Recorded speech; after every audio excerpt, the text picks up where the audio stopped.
All right, thank you. Welcome, everyone. Thanks for joining us for this information session about the Master of Biomedical Science program at AT-STIL.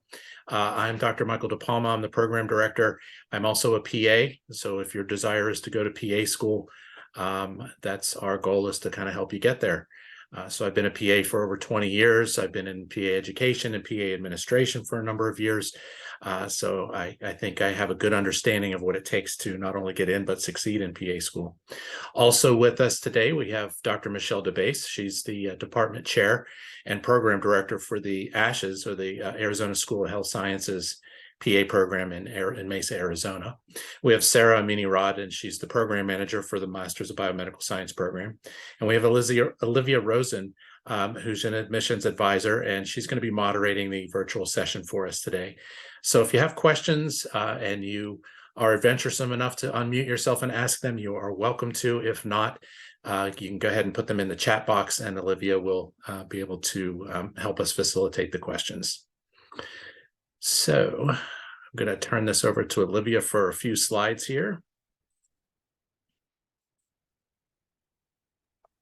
All right, thanks, Dr. DePalma. Yeah, so welcome, everyone. We're super excited to have you today and tell you a little bit more about our program here. So I'm just going to give you a brief overview of our university in general. These are in-person and online programs on the screen here. So we did start in Kirksville, Missouri. We are the founding of osteopathic medicine. So Andrew Taylor Still, he founded osteopathic medicine, and that is where we get our name from, AT-STIL University. So we do still have a campus in Kirksville, Missouri. We have Kirksville College of Osteopathic Medicine, so our DO program is out there. We also have a dental program, which we call Missouri School of Dentistry and Oral Health. MOSDO is the acronym for that one. And then we also have a Master's of Biomedical Sciences program out there as well, but that one is in person. And then we have our School of Osteopathic Medicine in Arizona, SOMA. That is our DO program in Arizona. The Arizona School of Dentistry and Oral Health, ASDO, that is our dental program in Arizona.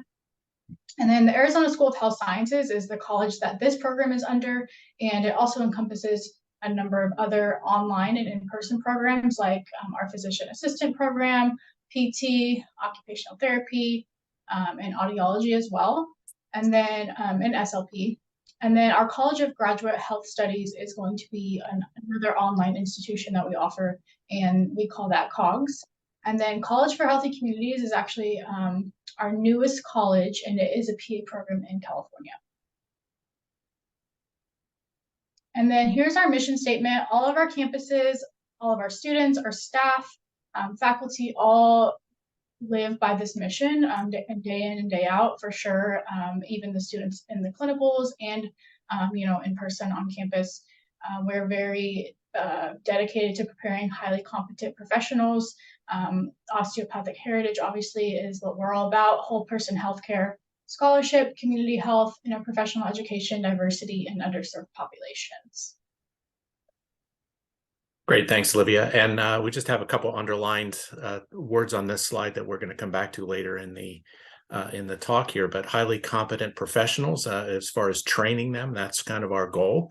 And I think that's the goal of our program, is to prepare you to become highly competent professionals, as well as focus on that underserved population. So we'll get to that with our mission a little bit later. So what exactly are we here to talk about? It's the Masters of Biomedical Science program, and it's a program that's really helped or developed to help prepare you to get accepted and succeed in PA school. It can be done completely online, asynchronous, so you can really do it at your own, I don't want to say pace, because it's a very aggressive pace of education, but you can do it at your own kind of rate and comfort of learning. There are a lot of credits, and it's really focused with PA school in mind. So the curriculum was developed for PA school. So why would we need to have a program like this? Well, the drive for this type of program is because PA school is extremely competitive. There's a lot of competition among PA schools, competition for slots for students. Currently, there are 303 programs in the country, and that's projected to increase by 23 by next year. The the other thing that we look at really is student success once they get into PA school. So, you're looking at 30,000 students who are applying, only 11,000 are actually getting into PA school. That's about 37% acceptance rate. So what's happening to that other 2/3 of students? And hopefully that's why you're here, to learn how you can become a more competitive applicant. So I like graphs because I think this kind of shows the picture here. Even though the number of PA schools are going up, the number of applications are going up every year, but so are the number of accepted. So we're still staying in roughly that 2/3 of students who are not getting accepted. So if you've already tried to apply to PA school and have been unsuccessful, this is a program that can really help you to become a little bit more competitive.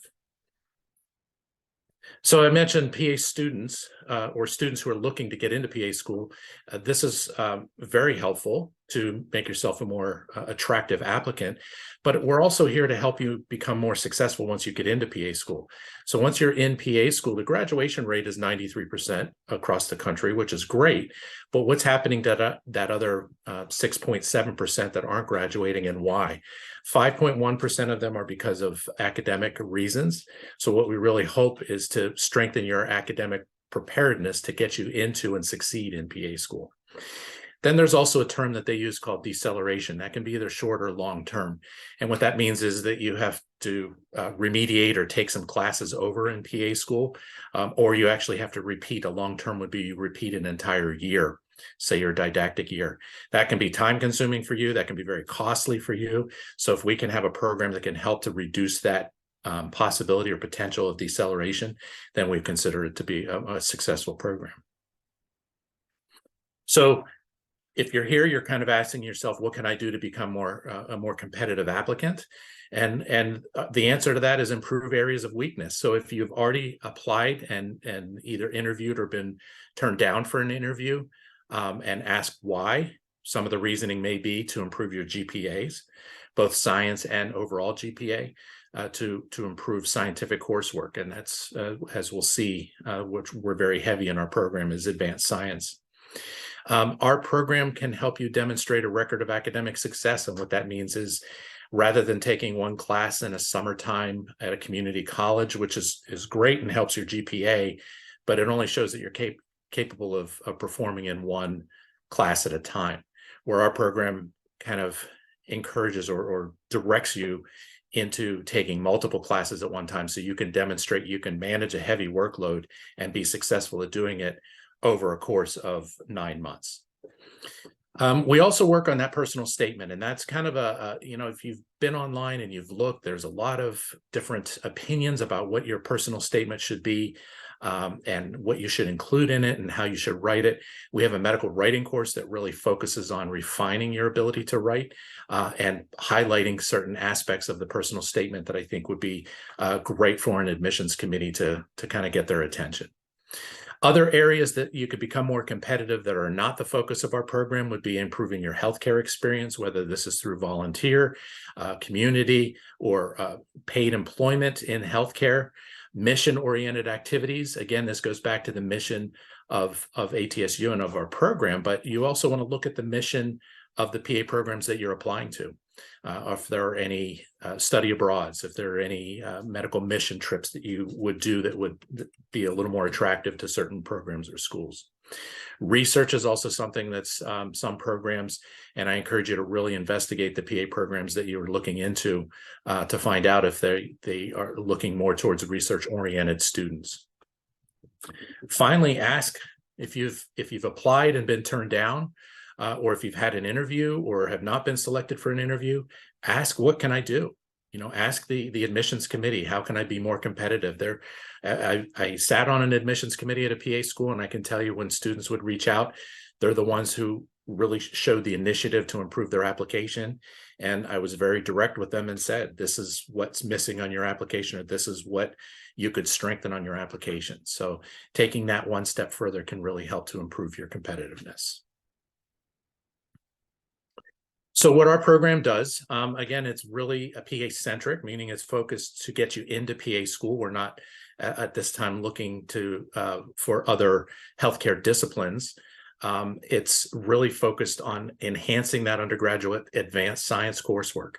A very rigorous curriculum, as I mentioned, a very demanding pace, which is what you can expect of the curriculum in PA school. So you can demonstrate that you're capable of doing the work now. And I think one of the big benefits of the program is it's online and asynchronous.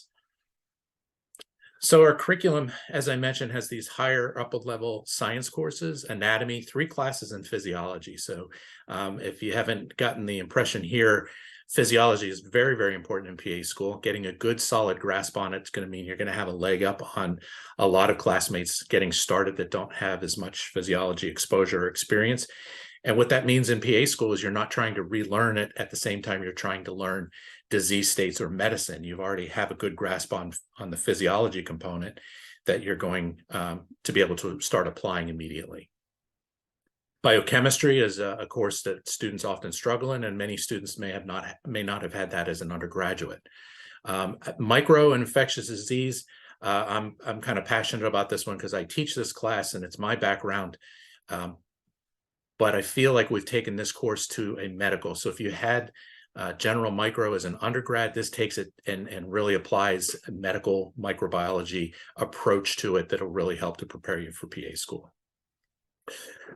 Pharmacology, we do have a pharmacist who's also a PA that teaches our pharmacology courses for us, and there's 2 of those. Immunology and genetics round out our upper level sciences, and many students have had genetics. Again, we're going to take it to the next level and apply it more towards a medical approach to genetics.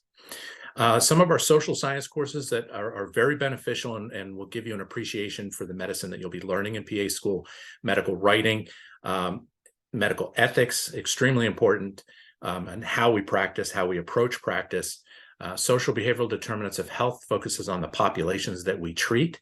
So again, this goes to the underserved populations, but the populations that may not have the same resources in their communities.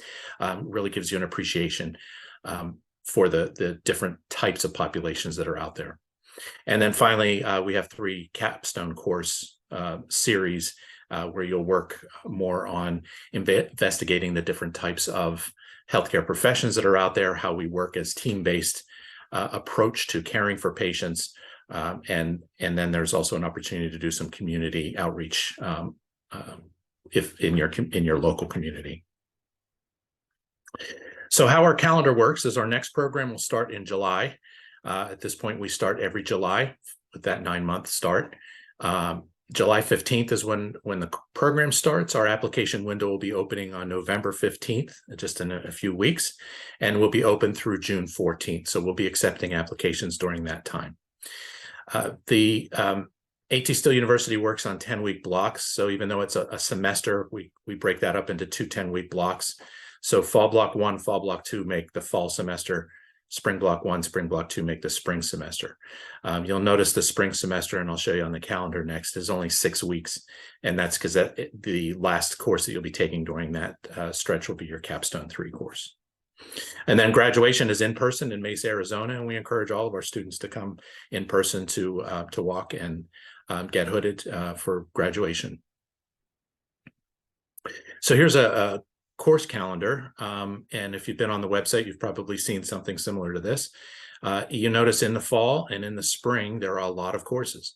There's actually 15 credits in the fall and 15 credits in the fall block 1 and 15 credits in fall block 2, and that's by design. So 30 credits will be completed from July to December, and that's when you're going to start applying to a lot of PA programs, so that you'll be able to demonstrate that you have success to this point.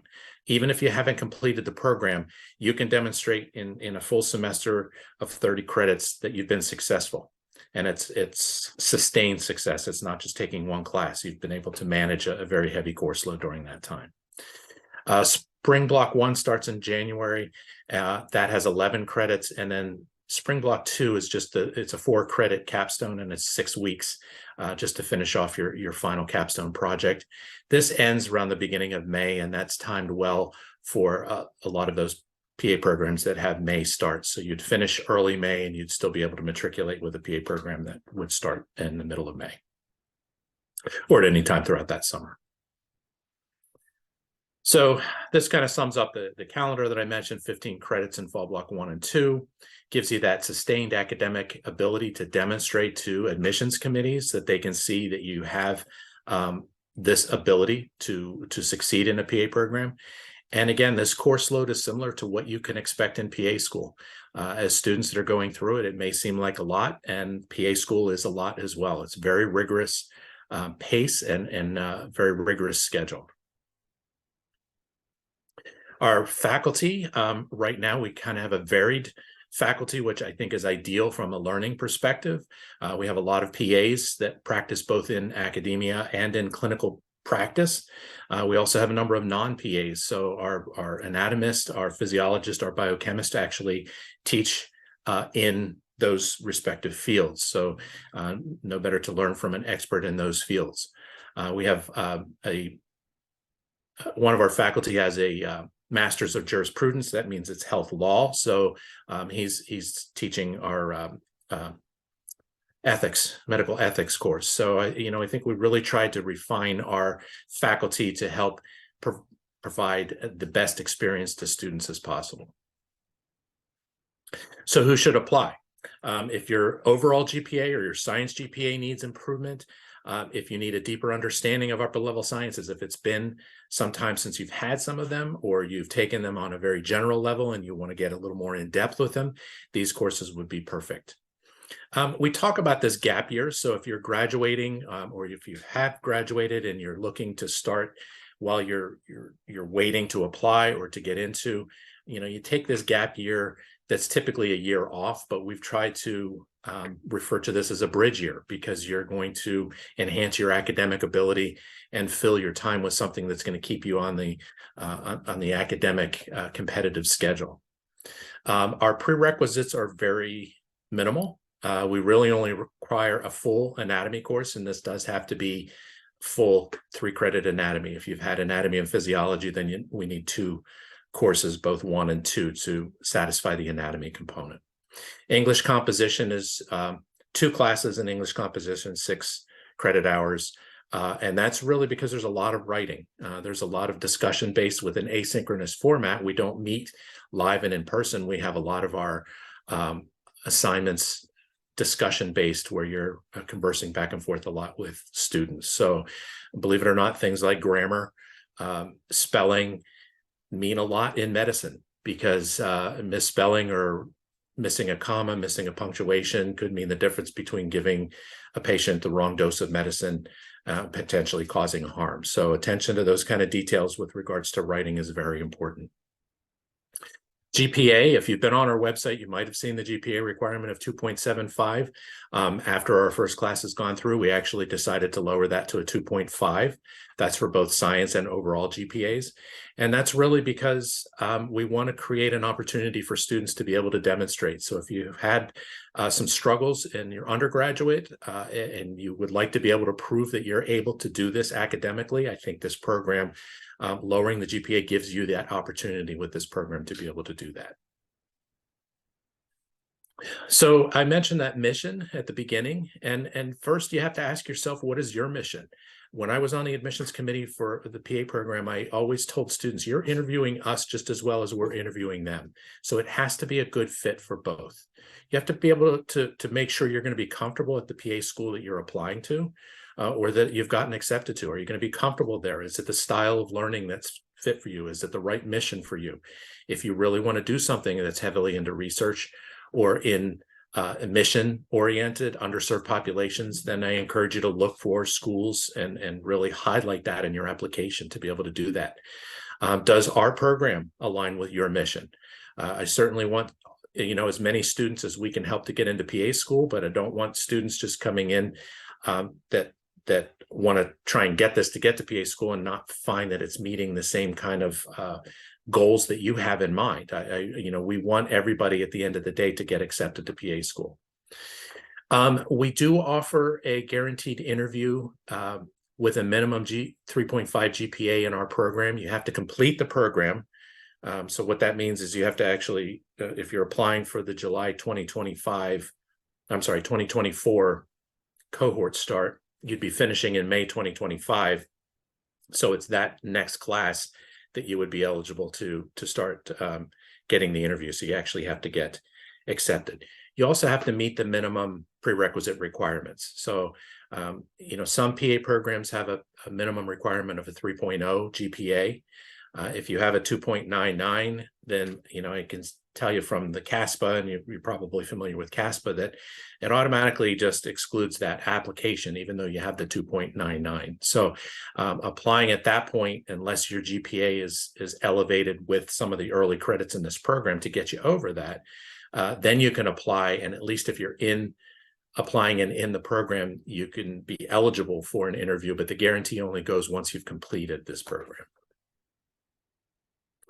Financial aid, I have this slide in here to tell you financial aid is available, just to tell you that financial aid is available. It's a very highly specialized, individualized aspect of education, and our counselors at ATSU are willing to have one-on-one meetings with everybody to discuss your options. There's just so many different potentials out there for everyone. And if you're concerned about how you're going to pay for this, and it should be a concern, because paying for anything these days is very worrisome. I would encourage you to reach out to the counselors to have a one-on-one meeting to discuss this option for you. As I mentioned at the beginning, this has been designed for PA students. So, I'm not saying it would not be applicable to other disciplines, healthcare disciplines, but you need to understand what their prerequisite requirements are. Our goal is to get students into PA schools, so our curriculum was written that way.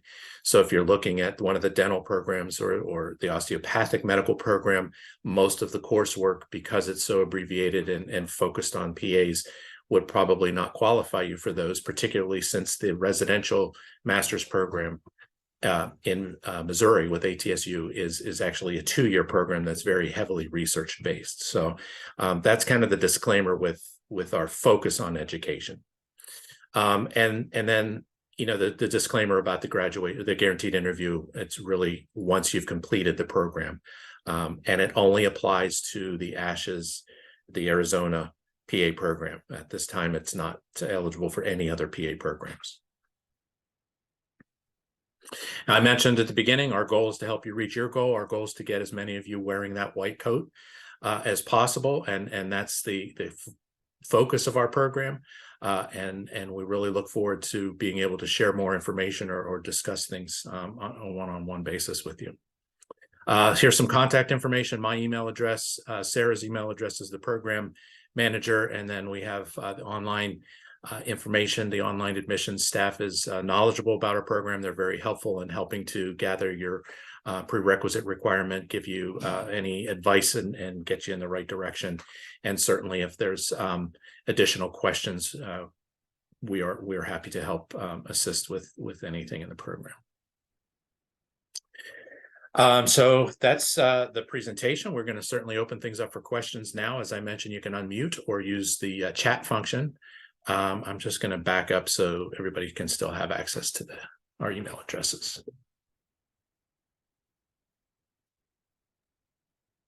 We don't have any questions in the chat yet. Does anyone have any questions? Or yeah, feel free to email if you think of something. All right, we do have one question. I think they're typing. You can unmute yourself if you want, or you can type in the chat, either one.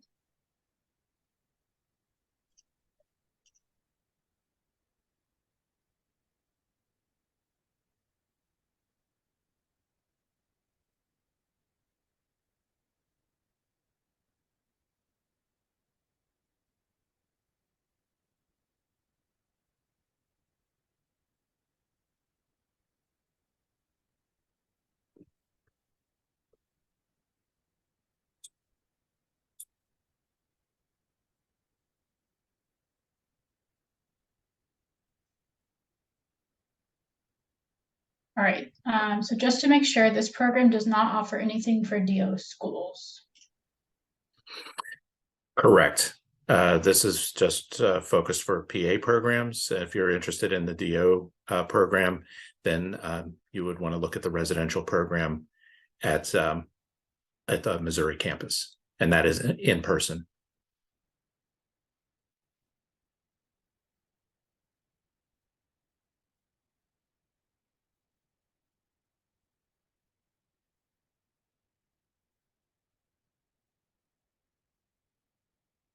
All right, it looks like that was the only question.